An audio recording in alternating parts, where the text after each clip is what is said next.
Do you know about this train? Yeah, this train, right? Um, this was funded and built by the Chinese. It was supposed to be what will lift Kenya from year to year. At the initial stage of this project, it was Kenya's most expensive project yet. It cost a lot of money for Kenya to build this railway. And after 5 years of operation, the railway is not making any profit. As a matter of fact, it's running on a deficit. So you can see that sometimes it's good to build things, but we must understand the kind of projects that we undertake. We must try to evaluate how effective or how productive a project would be. And I understand that Kenya needed this railway. Kenya needed a good means of transportation. I understand that. But I think that the railway was too costly and a lot of things was done under the table. And that is why Kenyan lawmakers have decided to look into the issue to really figure out what the problem is with the railway. So they want to know more. They need more information about this loan. And if there's one thing about Chinese loans, is the way they are being conducted and the way African head of states or African um, governments deal with China is without any transparency. In most countries in Africa, the three arms of government are supposed to work hand in glove. They are supposed to do what we call checks and balance. But most of the time, in practice, it's not being done. The executive wields all the power of the country, and the other arms, like the judiciary or the legislative, are left powerless. So that's what happens in Africa. And China is more than happy to deal with African leaders like this. So let's continue with the story. Some Kenyan lawmakers are demanding to see more documents from a 5 billion loan agreement with a Chinese bank that financed a cross-country railway. The 2011 agreement was shielded from public view until Kenya's Transport Secretary released selected pages on Sunday. Critics of the deal with the Export-Import Bank of China that financed the Standard Gauge Railway say those pages show the Kenyan government gave too much legal authority to China, and lawmakers now want to know whether Kenya put up public facilities as collateral in their deal. One clause says that any major dispute over the railway would be decided in Beijing, not Nairobi, although it is not clear whether that means Chinese officials have the final say in such dispute. You see, it is what I say that sometimes African leaders must learn how to negotiate deals. I really do not know what is in it for them when they negotiate deals with China. I really do not understand why they do deals in such manner. It's funny to see African leaders dealing with China because they most of the times China gets more of the leverage. How can you borrow money from China to construct a railway in your country?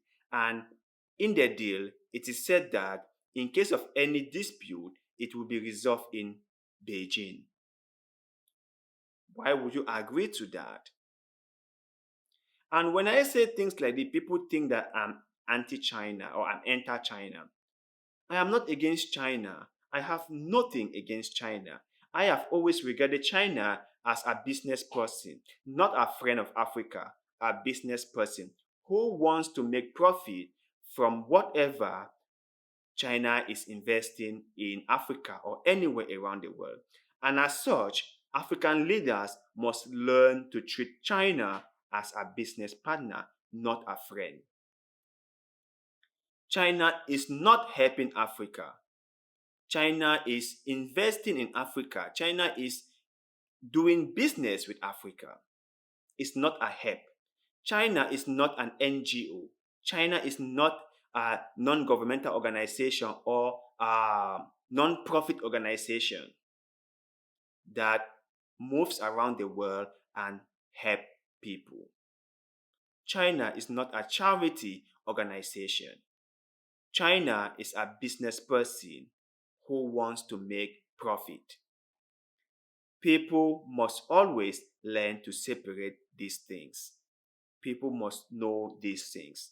And our leaders, when they go to do a transaction with China, I don't know if they do their homework or if they've done their homework very well, because most of the times China is always the bigger winner. China always win before Africa wins. There are a lot of closed door deals that are being done with China that favors China a lot. And it really pains me to see that happening. It really pains me. Just imagine this railway was funded by China, by the Import Export Bank of China, and the railway was built by China. Many construction materials were imported from China. The company who won the contract to build this railway was a Chinese company. And do you know who was in charge of running that railway for I think 3 years? Was another Chinese firm. The money was borrowed from a Chinese bank, and the contract was awarded to a Chinese company, and building materials were imported from China. And after everything was done, it was still a Chinese firm that won the railway for a number of years before finally handed it over to the Kenyan authorities. You can see the kind of deals that we Africans are making with China. Now, do not get me wrong, I am not against China. China is a business person. China has done its homework very well, and China knows how the game is being played. And that is why China is able to play us very, very well. We do not understand. Most of the African leaders do not understand how the game is being played. And that is why China is always win. Yeah, China is always winning. And we are just win. That's all. So, but let's continue with the article. The document also show, among other things, that the Kenyan government was legally bound to keep the details of the deal secret. Yeah, it's always like that. Don't share it in the public. Just keep it secret. China love when things are done in a secret manner. Kenya political analysts said compiling the state to conceal such information from the public is unlawful. The non-disclosure agreement as provided for in that contract is in itself illegal, going by the fact that the laws of procurement in Kenya advocate for transparent procurement processes. Another part of the contract mandates that Kenya is not to buy material for the railway from any country other than China. Yeah, this is always in their deals. Yeah, they always put this in their deals. Either only a Chinese firm would carry out this project, or you are going to buy materials from China, or China is going to get this. In fact, it's always like they win. Do you understand what I'm saying? They win before the African country that is taking the loan wins.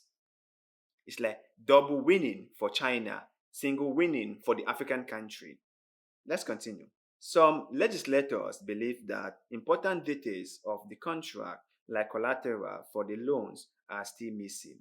The question as to what collateral has been put up against the loan, if it is public amenities, public institution, public investment that are being put as collateral.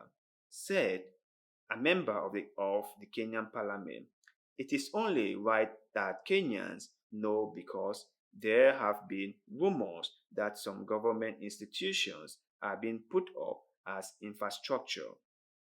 There was always debate as to whether we have put our airport as collateral for this loan. In every contract negotiation, the government has a legal person who would normally look at all the clauses and then advise the government whether it's fine to sign. Every contract, there are always the disclose clauses and dispute resolution clauses. The roughly 600 kilometers long railway which connects the port city of Mombasa with the town of Naivasha, 75 kilometers northwest of Nairobi, opened 5 years ago. Critics says it is underused and has failed to generate the revenue or economic development that proponents of the project envision. China accounts for one third of Kenya's external debt. You see, so only China alone accounts for one third of all Kenya's external debt. That must be really, really huge. You see, my brothers and sisters, when government officials go around and make closed door deals with other government officials, then they hide everything from the people. This is how things always turn out to be. So, my brothers and sisters, please leave your thoughts and opinions in the comment section below. What do you think about this Kenya Railway? Do you think that it was a necessity to have it? And maybe in the future, it will start generating income? Or do you think that it was money wasted? Please share your thoughts and opinions with us in the comment section below because, like always, we love hearing what you have to say. Please kindly like this video, share this video, follow our Facebook page, and most importantly, subscribe to our YouTube channel. Little deeds like this one helps the channel a lot, and we shall forever be grateful to you. Thank you very much for watching this video, and like always, see you in the next one. And Kai.